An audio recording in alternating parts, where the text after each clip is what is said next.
یہ آکاشوانی ہے۔ خبروں کے ساتھ میں محمد اعظم خان۔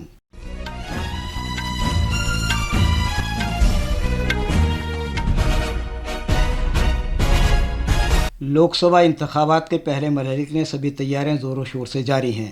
اس کے تحت 17 ریاستوں اور مرکز کے زیر انتظام 4 علاقوں کی 102 سیٹوں پر کل ووٹ ڈالے جائیں گے۔ لوک سبھا انتخابات کے ایک کے بعد ایک مرحلوں کے لیے مختلف سیاسی پارٹیوں کے اعلیٰ رہنما چناؤ مہم جاری رکھے ہوئے ہیں۔ انتخابی کمیشن نے لوک سبھا انتخابات کے چوتھے مرحلے کے لیے نوٹیفیکیشن جاری کر دیا ہے۔ حکومت نے خلا کے شعبے کے لیے غیر ملکی براہ راست سرمایہ کاری سے متعلق ضابطوں میں نرمی کو نوٹیفائی کیا ہے۔ سیارچوں کی تیاری اور آپریشن میں 74% تک براہ راست FDI کو منظوری دی گئی ہے۔ بھارتی محکمہ موسمیات نے اڈیشہ، تامل ناڈو، ساحلی آندھرا پردیش اور مغربی بنگال میں شدید گرمی کی پیشگوئی کی ہے۔ اور IPL کرکٹ میں آج شام موہالی میں پنجاب کنگز کا مقابلہ ممبئی انڈینز سے ہوگا۔ اب خبریں تفصیل سے۔ لوک سبھا انتخابات کے پہلے مرحلے کے تحت کل ہونے والی ووٹنگ کے لیے تیاریاں زور و شور سے جاری ہیں۔ اس مرحلے کے تحت 17 ریاستوں اور مرکز کے زیر انتظام 4 علاقوں کی 102 سیٹوں پر ووٹ ڈالے جائیں گے۔ لوک سبھا انتخابات کے پہلے مرحلے میں 1625 امیدوار چناؤ میدان میں ہیں۔ اس مرحلے کی چناؤ مہم کل شام ختم ہو گئی۔ اروناچل پردیش، میگھالیہ، میزورم، ناگالینڈ، سکم، انڈمان نکوبار جزائر، لکشدیپ، پڈوچیری، اتراکھنڈ اور تامل ناڈو کے سبھی پارلیمنٹ حلقوں میں پہلے مرحلے کے تحت ووٹنگ ہوگی۔ لوک سبھا انتخابات کے پہلے مرحلے کے لیے ووٹنگ کے علاوہ کل اروناچل پردیش اور سکم کی نئی قانون ساز اسمبلیوں کے لیے بھی واحد مرحلے کے تحت ووٹ ڈالے جائیں گے۔ لوک سبھا انتخابات کے چوتھے مرحلے کے لیے آج نوٹیفیکیشن جاری کر دیا گیا ہے۔ اس مرحلے کے تحت 13 مئی کو 9 ریاستوں اور مرکز کے زیر انتظام ایک علاقے کی 96 لوک سبھا سیٹوں پر ووٹ ڈالے جائیں گے۔ امیدوار 25 اپریل تک اپنے کاغذات نامزدگی داخل کر سکتے ہیں۔ 29 اپریل تک نام واپس لیے جا سکتے ہیں۔ اس دوران لوک سبھا انتخابات کے تیسرے مرحلے کے لیے پرچہ نامزدگی داخل کرنے کا کام کل ختم ہو جائے گا۔ اس مرحلے کے تحت 7 مئی کو 10 ریاستوں اور مرکز کے زیر انتظام 2 علاقوں کی 94 پارلیمانی سیٹوں پر پولنگ ہوگی۔ سن 2024 کے عام انتخابات 19 اپریل سے 1 جون تک 7 مرحلوں میں کرائے جا رہے ہیں، جن میں 19ویں لوک سبھا کے لیے 543 ممبران کو منتخب کیا جائے گا۔ ووٹوں کی گنتی 4 جون کو ہوگی۔ جموں کشمیر میں 4 ادھمپور پارلیمانی حلقے کے 1400 سے زیادہ پولنگ اسٹیشن ویب کاسٹنگ کی سہولت سے لیس رہیں گے، جہاں لوک سبھا انتخابات کے پہلے مرحلے کے تحت ووٹ ڈالے جائیں گے۔ آکاشوانی جموں کے نامہ نگار نے خبر دی کہ ادھمپور پارلیمانی حلقے کے 2637 پولنگ اسٹیشنوں میں سے کل 1472 پولنگ اسٹیشنوں میں ویب کاسٹنگ کی سہولت دستیاب رہے گی۔ 16,23,000 سے زیادہ ووٹر اس حلقے سے مرکزی وزیر جتیندر سنگھ سمیت 12 امیدواروں کی قسمت کا فیصلہ کریں گے۔ لکشدیپ میں جو ووٹروں کی تعداد کے حساب سے ملک کا سب سے چھوٹا لوک سبھا حلقہ ہے، یہاں عام انتخابات کے پہلے مرحلے کے تحت ووٹ ڈالے جائیں گے۔ مرکز کے زیر انتظام اس علاقے میں ایک لوک سبھا حلقہ ہے جو درج فہرست قبائل کے لیے ریزرو ہے۔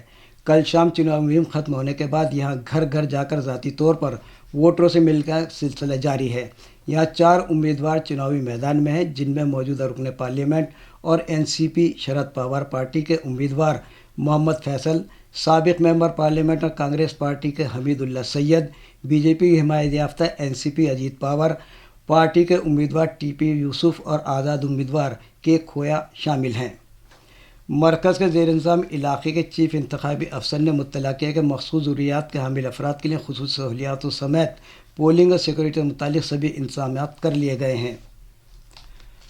لوک سبھا انتخابات کے ایک کے بعد ایک مرحلے کے لیے مختلف سیاسی پارٹیوں کے اعلیٰ رہنما اپنی چناؤ مہم جاری رکھے ہوئے ہیں۔ BJP کے سینئر لیڈر اور مرکزی وزیر داخلہ امت شاہ نے گجرات میں گاندھی نگر لوک سبھا حلقے میں سانند اور کالول میں 2 روڈ شو کیے۔ دن میں بعد میں جناب شاہ احمد آباد کے وجل پور علاقے میں ایک روڈ شو اور ایک چناوی ریلی سے خطاب کریں گے۔ جناب شاہ، جو گاندھی نگر لوک سبھا حلقے سے BJP کے امیدوار ہیں، کل اپنا پرچہ نامزدگی داخل کریں گے۔ BJP کے لیڈر اور مرکزی وزیر اطلاعات و نشریات انوراگ سنگھ ٹھاکر آج پارٹی کے لیے چناوی مہم میں حصہ لیں گے۔ جناب ٹھاکر آج جام نگر میں ایک روڈ شو کریں گے اور ایک انتخابی ریلی سے خطاب کریں گے۔ گجرات میں تیسرے مرحلے کے تحت 7 مئی کو ووٹ ڈالے جائیں گے۔ BJP کے سینئر لیڈر اور وزیر دفاع راجناتھ سنگھ نے وڈاکارا، کاساگوڑ اور کنور میں NDA امیدواروں کی حمایت میں عوامی میٹنگیں کی۔ کانگریس رہنما راہل گاندھی آج کنور اور کوٹیم میں چناوی میٹنگ سے خطاب کریں گے۔ BJP قومی صدر JP نڈا اور CPIM پولٹ بیورو کے ممبر سبھاشنی علی اپنے متعلقہ امیدوار کی حمایت میں کل کوٹیم میں عوامی اجتماع سے خطاب کریں گے۔ بھارتیہ جنتا پارٹی کے قومی صدر JP نڈا نے آسام میں NDA امیدوار جینتا بسومتری کی حمایت میں کوکراجھار میں ایک چناوی ریلی کی۔ کوکراجھار گرین فیلڈ میں اجتماع سے خطاب کرتے BJP قومی صدر نے کہا کہ وزیر اعظم نریندر مودی مضبوطی سے فیصلے کرتے ہیں۔ ان کی پہل کی وجہ سے بوڈو امن سمجھوتے پر دستخط پائے، جس سے دہائیوں کے انتشار کے بعد بوڈو علاقے خطے میں امن و ترقی راہ ہموار ہو پائی ہے۔ انہوں نے کہا کہ خطہ پہلے تشدد اور بے چینی کے لیے جانا جاتا تھا، لیکن اب اس علاقے میں امن و ترقی کی مثال قائم ہے۔ انہوں نے کہا کہ مرکز نے امن سمجھوتے کے مطابق ترقیاتی کاموں کے لیے 1500 کروڑ روپے مختص کیے ہیں اور اس عرصے کے دوران 1000 سے زیادہ ملیٹنٹوں نے خود سپرد کی ہے۔ یہ خبریں آکاشوانی سے نشر کی جا رہی ہیں۔ کل ہونے والے پہلے مرحلے کے لوک سبھا انتخابات سے قبل اعلیٰ انتخابی کمشنر راجیو کمار نے ووٹروں سے اپیل کی اپنی جمہوری ذمہ داریوں کا ادراک کریں۔ انہوں نے یہ بھی کہا کہ انتخابات عوام کے لیے ہیں اور ان کی مرضی مقدم ہے۔ انہوں نے مزید کہا کہ یہ وہ کام اپنے لیے، اپنے کنبوں، اپنے بچوں، گاؤں، قصبوں اور ملک کے لیے کرتے ہیں۔ آکاشوانی نیوز سے بات کرتے جناب کمار نے اس بات پر زور دیا کہ ملک کے لوگوں کو کبھی بھی ایک ووٹ کی طاقت کو کم نہیں سمجھنا چاہیے، کیونکہ ایسی بہت سی مثالیں ہیں جب مقابلے میں ایک ووٹ کی اہمیت ثابت ہوئی ہے۔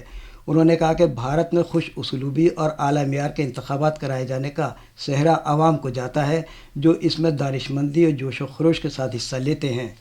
BJP نے لوک سبھا انتخابات کے لیے آج اپنی 13ویں فہرست جاری کی ہے۔ پارٹی نے مہاراشٹر میں رتنا گری سندھو درگ پارلیمانی حلقے سے مرکزی وزیر نارائن رانے کو چناؤ میدان میں اتارا ہے۔ آج BJP نے کانگریس اور INDIA بلاک پر فوج اور سیکورٹی دستوں کی توہین کرنے کا الزام لگایا۔ چھتیس گڑھ میں نکسلیوں کو ہلاک کرنے سے متعلق کانگریس لیڈر سپریا شرنٹے کے بیان کا حوالہ دیتے ہوئے پارٹی کے ترجمان شہزاد پوناوالا نے نئی دلی میں میڈیا کو بتایا کہ ملک نے ایک نہایت اہم آپریشن دیکھا جس میں سیکورٹی دستوں کی جانب سے 29 نکسلیوں کو ہلاک کر دیا گیا۔ انہوں نے مزید کہا کہ سیکورٹی دستوں کی ایک بڑی کامیابی ہے۔ دفاعی عملے کے سربراہ جنرل علین چوہان نے اس یقین کا اظہار کیا کہ مستقبل میں ہوا، سمندر اور زمین پر خلا کے اثرات مرتب ہوں گے۔ آج نئی دلی میں ورچوئل طریقے سے انڈین ڈیف اسپیس سمپوزیم سے خطاب کرتے ہوئے دفاعی عملے کے سربراہ نے اس بات پر زور دیا کہ خلا کا استعمال بنی نوع انسان کے فائدے کے لیے کیا جانا چاہیے۔ حکومت نے غیر ملکی زر مبادلہ کے بندوبست سے متعلق ایکٹ کے تحت ترمیم شدہ ضابطوں کو نوٹیفائی کر دیا تاکہ خلا کے شعبے میں 100% FDI کی اجازت دینے کے اس کے فیصلے کو عملی جامہ پہنایا جا سکے۔ خزانے کی وزارت کی جانب سے جاری کیے گئے نوٹیفیکیشن کے مطابق مصنوعی سیارے کی تیاری، آپریشن، مصنوعی سیارے سے متعلق اعداد و شمار تیاری وغیرہ 100% غیر ملکی براہ راست سرمایہ کاری کی اجازت ہے۔ بھارتی محکمہ موسمیات نے آئندہ 3 دن کے دوران اڈیشہ، تامل ناڈو، ساحلی آندھرا پردیش اور مغربی بنگال میں شدید گرمی کی پیشگوئی کی ہے۔ ان علاقوں میں درجہ حرارت 40 ڈگری سیلسیس تک رہنے کا امکان ہے۔ IPL کرکٹ میں آج چنڈی گڑھ میں پنجاب کنگز کا مقابلہ انڈین ممبئی سے ہوگا۔ یہ میچ شام 7:30 بجے کھیلا جائے گا۔ کل رات احمد آباد میں دہلی کیپٹلز نے گجرات ٹائٹنز کو 6 وکٹ سے ہرا دیا۔ دہلی کیپٹلز کو 90 رن کا جیت کا نشانہ ملا تھا، جو اس نے 8 اوورز اور 5 گیندوں میں 6 وکٹ کے نقصان پر حاصل کر لیا۔ اس سے قبل دہلی کیپٹلز نے ٹاس جیتا اور پہلے گیند بازی کرنے کا فیصلہ کیا۔ دلی کی ٹیم نے سابق چیمپئن گجرات ٹائٹنز کو محض 89 رن پر آؤٹ کر دیا۔ اس بلیٹن کی خاص خبریں ایک بار پھر۔ لوک سبھا انتخابات کے پہلے مرحلے کے سبھی تیاریاں زور و شور سے جاری ہیں۔ اس کے تحت 17 ریاستوں مرکز کے زیر انتظام 4 علاقوں کی 102 سیٹوں پر کل ووٹ ڈالے جائیں گے۔ لوک سبھا انتخابات کے ایک کے بعد ایک مرحلوں کے لیے مختلف سیاسی پارٹیوں کے اعلیٰ رہنما چناؤ مہم جاری رکھے ہوئے ہیں۔ انتخابی کمیشن نے لوک سبھا انتخابات کے چوتھے مرحلے کے لیے نوٹیفیکیشن جاری کر دیا ہے۔ حکومت نے خلا کے شعبے کے لیے غیر ملکی براہ راست سرمایہ کاری سے متعلق ضابطوں میں نرمی کو نوٹیفائی کیا ہے۔ سیارچوں کی تیاری آپریشن میں 74% تک براہ راست FDI کو منظوری دی گئی ہے۔ بھارتی محکمہ موسمیات نے اڈیشہ، تامل ناڈو، ساحلی آندھرا پردیش اور مغربی بنگال میں شدید گرمی کی پیشگوئی کی ہے۔ اور IPL کرکٹ میں آج شام موہالی میں پنجاب کنگز کا مقابلہ ممبئی انڈینز سے ہوگا۔ اس کے ساتھ ہی آکاشوانی سے خبروں کا بلیٹن اب ختم ہوا۔